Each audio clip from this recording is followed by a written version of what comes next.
Seeing no other authors, I will ask Senator Pavley to come up.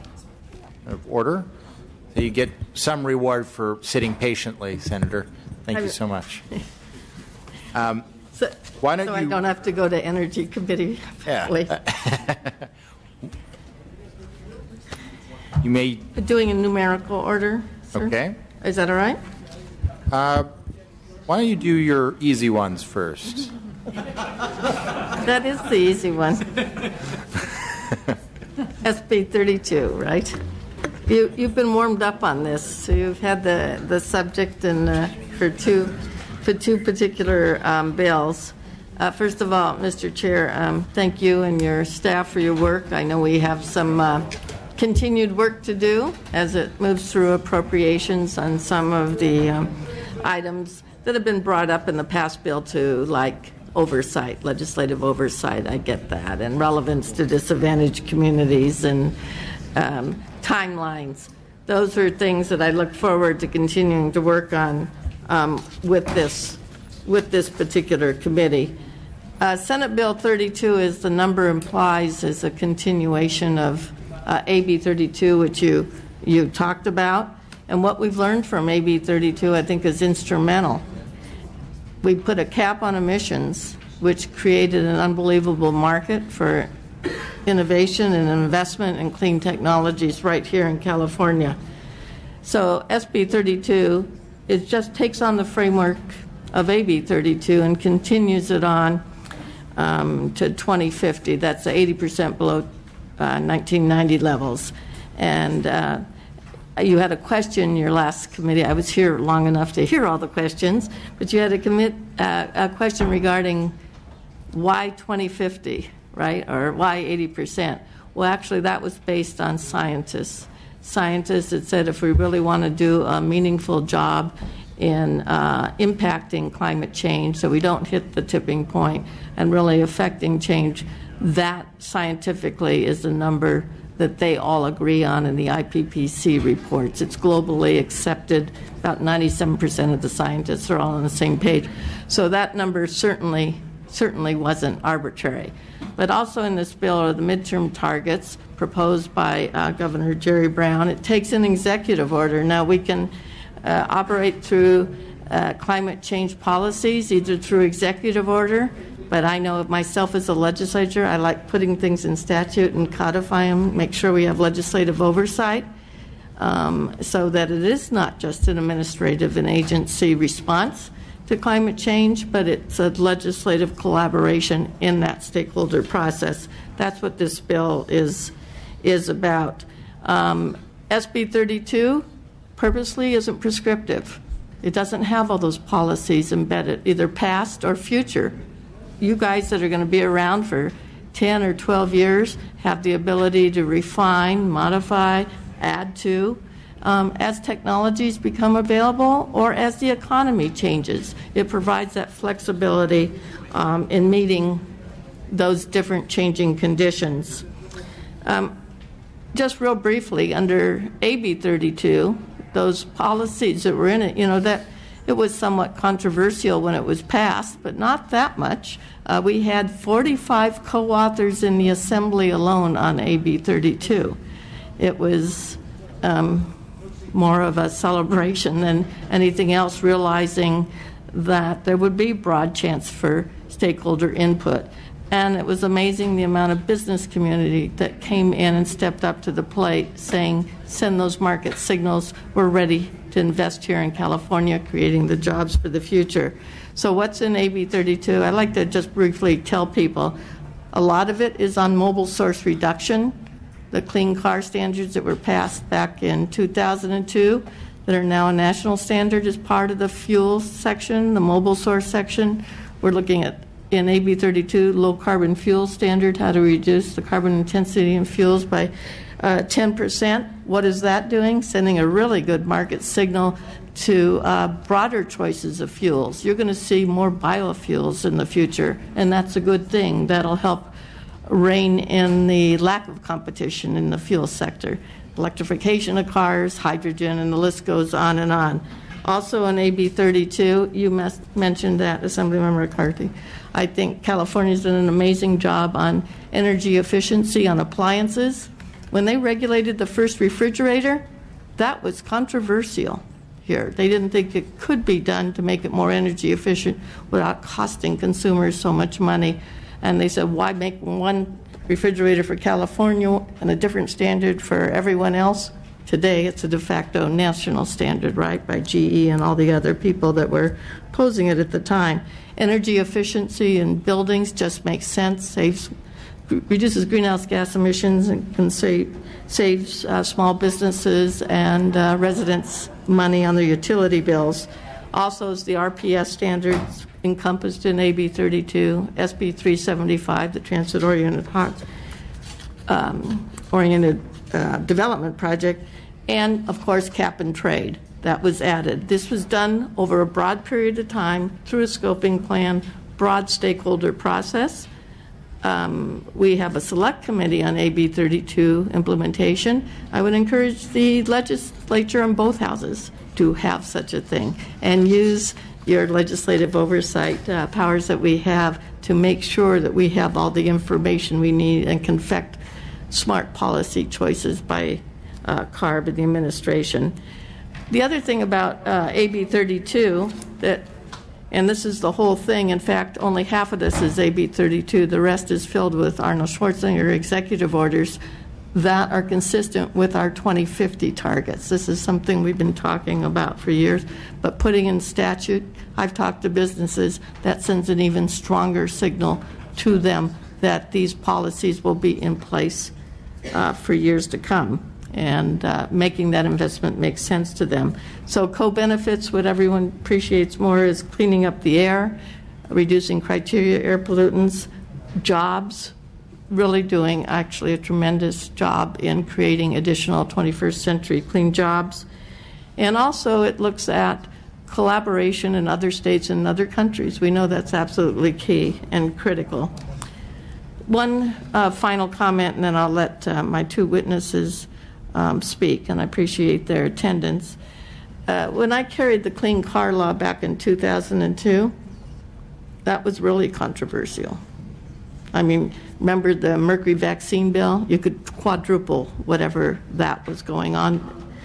You know, SUV motorcades parading around the Capitol, commercials, advertisements, death threats, you name it. You thought you were going to take away everyone's car. Lawsuits, you mentioned that, Senator McCarthy. A Supreme Court decision, a waiver denied and then finally achieved by the federal government. So today, one of the arguments originally on the Clean Car Law was we would have one standard for California and the other, we want one national policy. Today we have a national policy. Mr. Dolly was talking about it. It married the California standards on clean cars by the first tailpipe emission bill in the country's history to fuel efficiency standards that only the Department of Transportation can do. By 2026, you'll have an average of 54 mile per gallon in vehicles. You are seeing now a broader choice of vehicles, not just foreign vehicles back in 2002, American and foreign vehicles in a wide variety of choices. So especially with $4.25 gasoline that I saw this morning on the way, we're going to need a broader choice of vehicles. We're going to need a broader choice of fuels. So taking the challenges today of climate change, but also dovetailing them into our other challenges we have in our economy and health, really important.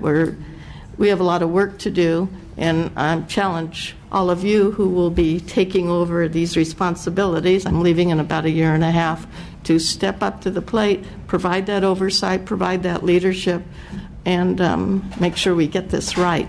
So with that, two witnesses, Rochelle Wenger from Dignity Health and Gil Tapetti. It was close, Italian, right?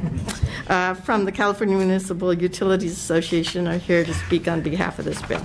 And I will just say, because we are now 2 hours into our hearing and have only gotten to the third of 14 bills, we will cut people off after 2 minutes, not encourage people. We will just simply cut people off. So please keep it under 2 minutes. Thank you, Mr. Chairman. Gil Torpedi with the California Municipal Utilities Association, representing the state's locally owned public electric utilities and water districts. We support SB 32 with eyes wide open. We appreciate the flexibility embedded in the whole premise from AB 32 to SB 32. We know it sends an important market signal to businesses within California looking to do business in California, but it sends an important market signal to other jurisdictions. I kind of view this as leading others to the dance and showing them the dance moves. We are doing the demonstration again by upping the skill set level of our dance. But because it doesn't pick winners and losers, that's what is really keen to the local utilities. We know other policy drivers, other top energy policies take alternative routes, and we seek similar flexibility that SB 32 currently offers. We are up and willing for this challenge. We had told folks even before SB 32 was introduced that given the governor's 2050 goals, would basically require the decarbonization of all energy as we know it by 2050 within the utility sector. We are prepared for this challenge, and we are very supportive of SB 32. Please proceed. Rochelle Reyes-Wenger, testifying on behalf of Dignity Health in strong support of SB 32. Thank you so much for your leadership, Senator. SB 32 will enable California to more meaningfully address and mitigate climate impacts. And if we are to do our part to successfully transform healthcare, we need California to show up more boldly in proportionate ways that the climate crisis has been revealing itself to us. We need California to continue to build on our growing awareness and understanding of climate science and give businesses really the regulatory certainty needed in order to make strategic decisions and long-term climate goals attainable. And we believe that SB 30 does this by setting clear and achievable reduction targets. For those who say this bill is too fast, too soon, too expensive, I say already that we are too late to do more. Tell mothers and fathers who see their children suffering from asthma attacks that we've done enough today to curb pollution. U.S. EPA reports that global action can prevent 70,000 deaths annually in our country alone. And what is the price on human lives? Health impacts are real, and so are the benefits if we act now to stave off the costliest effects of climate change. We know that from the Lancet Commission report that was recently released that climate change could erase 50 years of health advances. I don't think we want to turn back the hands of time here. Our state must continue to set an example to the nation and to the world that we mean business here in California, that we're profoundly up to something really magnificent. And for these reasons, I want to urge all of you to support yes, to say yes on SB 32. And thank you again, Senator, for your leadership on this. Mr. Chairman and members, Delaney Hunter on behalf of the Center for Sustainable Energy, the Union of Concerned Scientists, the South Coast Air Quality Management District, and the Southern California Public Power Authority, all in strong support. We also applaud Senator Pavley for your continued bold leadership and look forward to pushing toward 2030 and 2050. Thank you. Further witnesses, just your name, your organization, and your support. Sandy Spelowski on behalf of the Planning and Conservation League in support.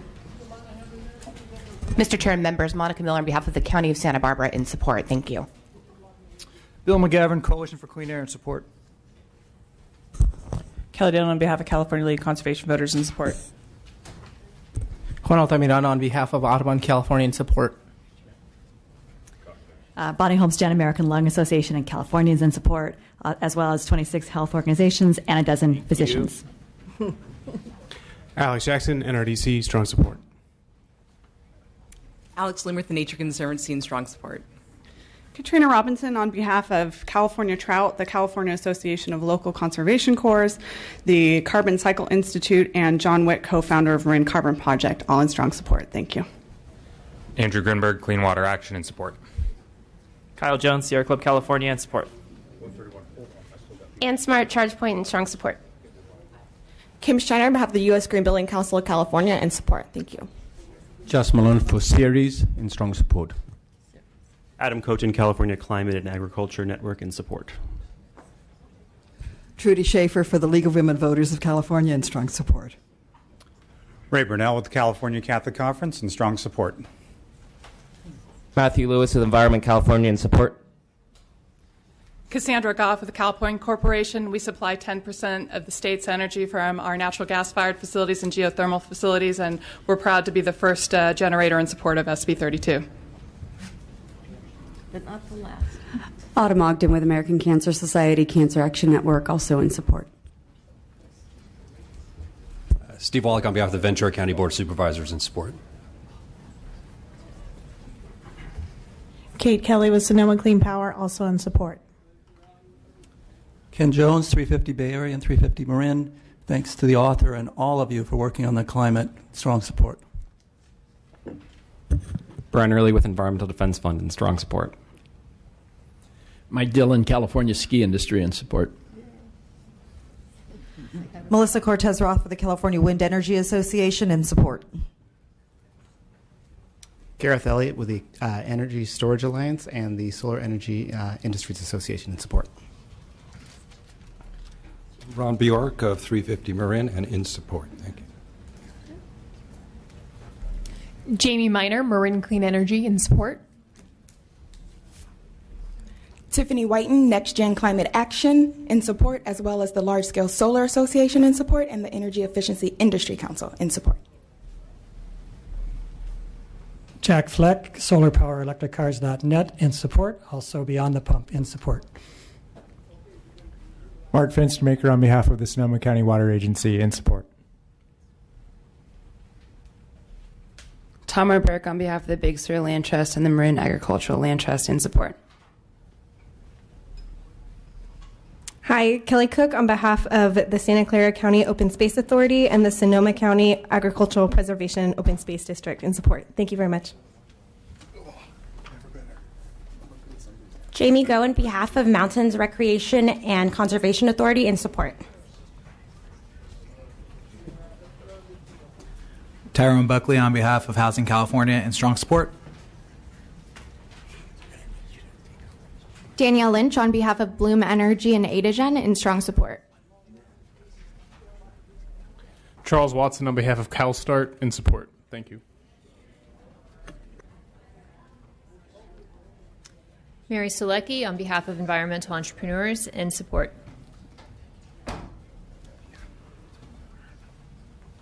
Joshua Stark for Transform in support.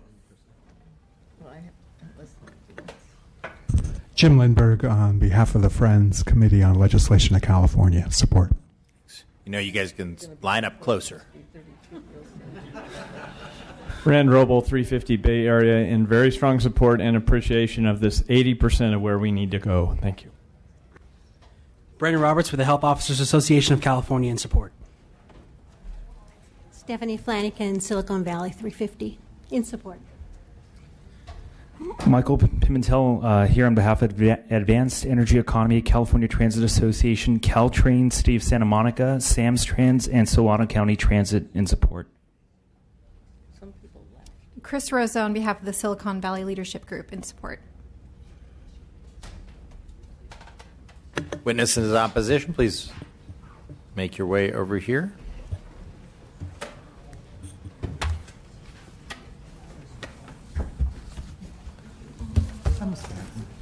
I see 4 of you, so you're going to have to figure out 3 of you that get 2 minutes. That is the rules of the committee.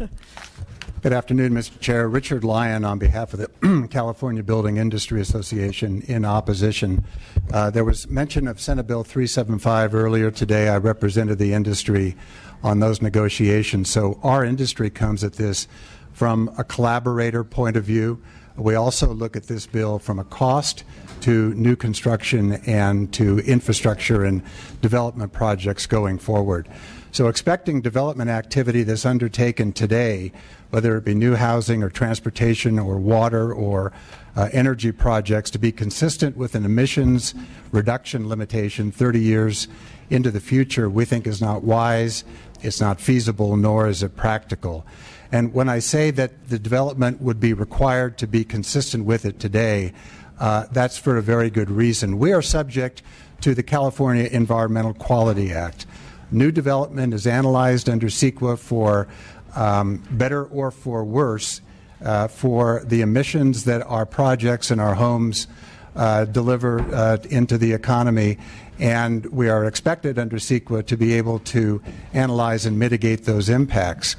The statutory mandate in this bill, 2050 80% reduction, would give powerful ammunition to folks to demand that new development today be consistent with the 2050 standard and to mitigate to levels of insignificance, and we think that's an impossible standard to meet. Let me give you an example of what I mean. Requiring new homes to be built today to comply with the 80% reduction limit would essentially require they be built to zero net energy standards. Studies have indicated and demonstrated that the incremental cost to get there, to get to zero net energy for new development today, is an average cost of $46,000 a unit. That's an average cost. It's a floor. It likely would be 2 or 3 times that. Now, to wealthy Californians, that probably is not a big deal, but to others, it presents a real challenge. Thank you. Thank you. Thank you, Chair. Thank you, Chair and members. My name is Dorothy Rothrock. I'm the president of the California Manufacturers and Technology Association. We oppose Senate Bill 32 because the bill gives ARB authority to achieve very aggressive reductions by 2030 and 2050, but it doesn't set up the oversight and approval process the legislature should have. And this is important. It's actually needed now because the most expensive part of AB 32 is coming in the next 5 years. Major AB 32 regulations will go into full effect, and costs for electricity, gasoline, and direct costs on manufacturers will increase dramatically between now and 2020. This is on top of electricity costs for manufacturers, which are already 70% more expensive than the average of other states. That's data for 2014. So for the same size manufacturer in other states, bills are 70% higher in California. One example of a new cost coming soon for manufacturers is starting in 2018 under cap and trade. Many manufacturers will have to buy 25% more allowances than they do now for the third compliance period. This applies to companies who've taken all cost-effective and technologically feasible steps to reduce emissions. The extra costs will lead to emissions leakage and job loss. Manufacturers are already investing in California at a very low rate. Last year, we only attracted 2% of U.S. manufacturing investments. We should be getting 11% to maintain our current manufacturing base. You won't be reducing global emissions. In fact, you will increase them if manufacturers increasingly locate outside of California. This is happening now, and it will accelerate in the next 5 years. Unless you make California friendly for manufacturing, you haven't created a model for achieving global greenhouse gas emission reductions. When it passed, AB 32, when AB 32 passed, legislatures did not intend to punish companies who were taking all reasonable steps to reduce emissions. But that's what ARB interprets its authority to allow. The state is arguing in litigation that ARB's authority to impose extra charges is unlimited in this regard. Thank you. Thank you. Your last witness. Good afternoon. My name is Catherine Rios-Board. I'm president of the Western States Petroleum Association, here today to oppose SB 32. If you adopt a long-term climate change policy beyond 2020, it must be workable and achievable framework that addresses the issues with the current climate change policies. While we oppose the bill today, we are ready and willing to work with you to develop a policy, a framework, and the legislation around this bill. Achieving the targeted emission reductions at the lowest possible cost has to be the primary goal. In fact, the governor has said for future programs to meet the 2030 and 2050 goals, they will be far more stringent and far more difficult than the current program. So the legislation needs to provide some direction and some analysis to determine the best path forward and not simply continue on with the same program. Because it's more difficult and it's more costly, it's really important that we look at this on the impact of the state's economy because the stakes are high. A positive and necessary first step is to work with the regulated entities to figure this path out. We believe the path starts with a well-designed cap-and-trade program that provides the bulk of the emission reductions, and unfortunately, as the committee analysis points out on SB 32, it's just silent on the use of cap-and-trade to the extent it needs to be. The cap-and-trade program is the best policy to meet the goals at the lowest possible cost, provided that the state transitions away from some of the complementary measures like the low carbon fuel standard that we believe interfere with the efficiency and cost reduction benefits. We have currently taken a position of support, if amended, on AB 1288, the Atkins bill, which is a cap and trade program beyond 2020. Those specific elements that we'd like to see incorporated are also listed there for consideration in this bill. Again, while we are opposed to the bill today, we're ready and willing to work on a workable climate change policy that relies on the most cost-effective policies and efficiencies going forward. Thank you. Thank you. Other witnesses in opposition, if you could state your name, your affiliation, and that you're opposed. Good afternoon, Mr. Chairman. I'm Stan Wigg with the California Association of Realtors. We are opposed to the bill. We're concerned about its effect on the cost of housing. Thank you. I'm going to go to the table here. Thank you, Mr. Chairman. Mr. Chairman, P. Anthony Thomas, representing the California Independent Petroleum Association, for the reasons stated by my counterparts in opposition to the bill.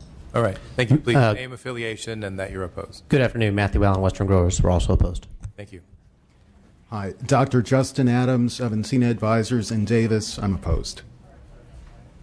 Tom Benson, Buds Beach City's owner. Strongly opposed. John Lorea, California League of Food Processors. Opposed. Amy Maga on behalf of the California Chamber of Commerce opposes the job killer. Brandon Matson representing the Torrance Area Chamber of Commerce. We are opposed. Fred Main on behalf of the Chamber of Commerce Alliance of Ventura and Santa Barbara County opposed. Ed Hazard, California Chapter, National Association of Royalty Owners, strongly opposed. Mike Williams on behalf of the International Warehouse Logistics Association, strongly opposed. Kirk Blackburn on behalf of the California Construction Trucking Association, in opposition. Cynthia Corey, California Farm Bureau opposed. Deborah Howard, California Senior Advocates League opposed. Carol Stearns, taxpayer, opposed. Robert Stearns Association of California Car Clubs, strongly opposed. Believe it'll be too many higher gas prices. Thank you for the honor and privilege. I'm Ron White. I'm an unemployed oil worker, and I'm strongly opposed. Thank you. Ryan Allen, EPCM Resource Management Solutions, small business owner, opposed. I'm Jeremy Vogt, and I'm a consumer of gas, and I don't want my prices to be too high. Thank you. Thank you. Armando Morales, the Regional Hispanic Chamber of Commerce in Long Beach, and we strongly oppose. Deborah Gaylord from Coalition of Energy Users. We're opposed to this bill. Thank you. Anyone else in opposition? Seeing none, I'll bring it back to the committee. Questions, comments from committee members? Mr. Harper? Thank you very much, Mr. Chairman. Along the similar lines with one of the previous bills, the question I want to crystallize, because the anticipation is I'm going to see bills like this, repeatedly while serving here in the state legislature. Of course, this is SB 32, named similarly to AB 32 as the Global Warming Solutions Act. So the big question that I have is, what is the stage? When do we declare that global warming has been solved? What is the waypoint is really the big question that I have here. Is it a measurement of inputs, of emissions, or is it the actual results that is the concern? Is it the warming? What does victory over climate change look like? Is it colder temperatures in San Francisco, Los Angeles, and San Diego? My concern is that over some point in my lifetime, if we have 24 snow days in Los Angeles and the average temperature doesn't go over 75 degrees for 3 years in a row, is that victory over climate change? It's not defined within this bill, and so that's what my big question is. What are the waypoints? Is it just simply the inputs of emissions, or do we really have a situation where we could look at significant climate change or lower temperatures in terms of climate and recognize, okay, climate is colder? Yes, thank you for that question. And I'll start by saying when we were along this journey in 2002 through 2006, I actually held several hearings with top scientists, IPCC, Scripps Institute, UCSB, Berkeley, and actually nationally, and the military. also who felt that climate change was such a risk that they themselves were adopting and exceeding AB 32 standards because they didn't like us dependent on foreign oil. So my answer to you is based on the science that has been studied for many years and verified by over 97% of the scientists that are reviewed through the IPCC, all the reports. They are saying because we built up these emissions for so many years, it's going to take a while to stop building them up, and then we need to gradually reduce them. And so scientifically, they think 80% would prevent us from going the tipping point. It sounds like a big number, right? We should be at 20% in just a year or two. They're grappling with or looking at Senator De Leon's bills and how they fit in with the governor's midterm targets. We have another 20-30% on top of that. The technologies and the signals we send will help us achieve those kinds of reductions. I don't know about you, but frankly, when I started on this journey in 2002, we had all these hearings on findings and looking at the science. We thought climate change was something that was going to happen 30 years from now. Here we are, fast forward, and they said the impacts were, the scientists said the impacts were, and we all listened attentively, longer periods of drought, longer periods of extreme weather patterns, hotter summers, warmer temperatures inland than on the average. We're not mixing up temperature with climate or weather patterns and climate. We're also looking at the fact that we're going to have less snow. How does that affect our economy? We have a lot at stake here in California. We're going to have less snow and more rain at higher elevations. How will that impact us? Sea level rise on 1,100 miles of coast. And if you're in a disadvantaged community, the link between climate change and air pollution is real. I've been to enough international symposiums where doctors have made that clear link between climate change and warmer temperatures and asthma and heat episodes, and the list goes on and on. We have a lot at stake, but it's incumbent upon us to show, frankly, that we don't have to compromise the success of our economy with also taking on the challenge of global climate change. We are collaboratively working with other states. Over 30 states have some kind of climate change rules in effect where it's renewable portfolio standard. Canada has adopted our clean car standards, and we're seeing an impact globally. So we continue to work with countries and other states. The science, I don't think anyone's objecting to. I think people are talking about primarily not debating the science and how we reach there and what exactly success will look like, but how do we thoughtfully implement and transition to an economy based too much on fossil fuels to a cleaner energy economy. And that's our collective job to make sure we get this right. AB 32 and SB 32, which builds off that, provides that flexibility. You could hear some of the people that testified in favor of this bill. They like that we don't pick winners and losers. They like us sending a signal to the market that we're open for investment in new technologies. And back in 2002, when the Clean Car Law was so objectionable and on the job killer list, we didn't even envision then electric cars or hybrid cars or plug-in or hydrogen fuel cells.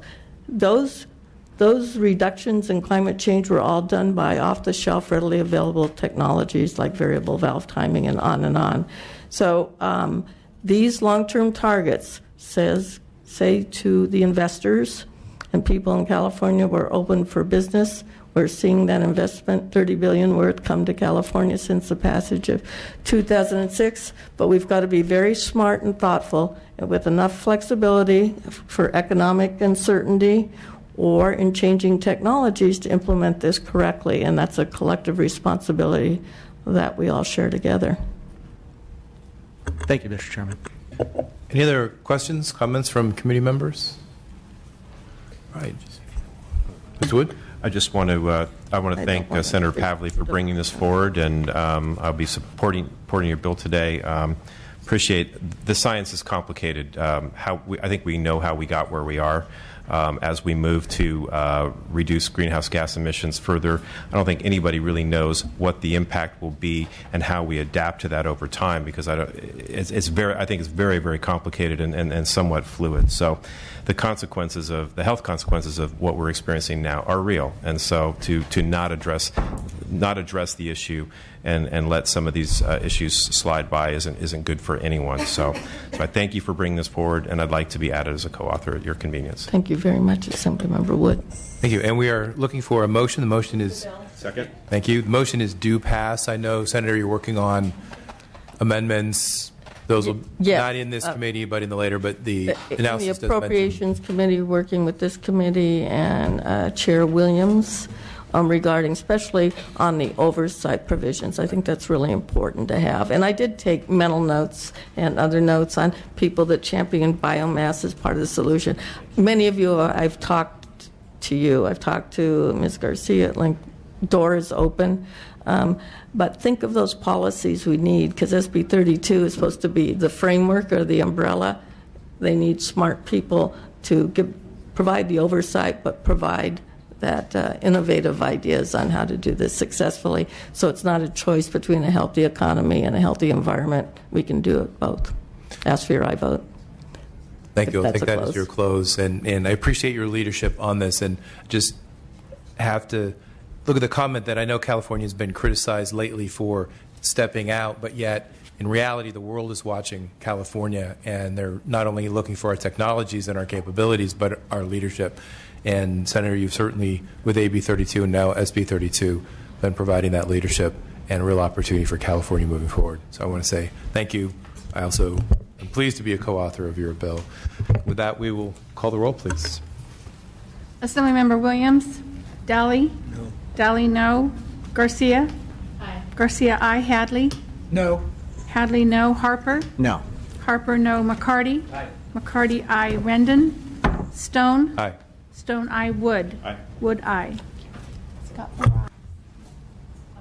You need one more vote, so we'll put that bill on call. We're good. Thank you. Where are we next? 3 more bills. Oh, you have? Okay. I wasn't sure where we were in your list of bills.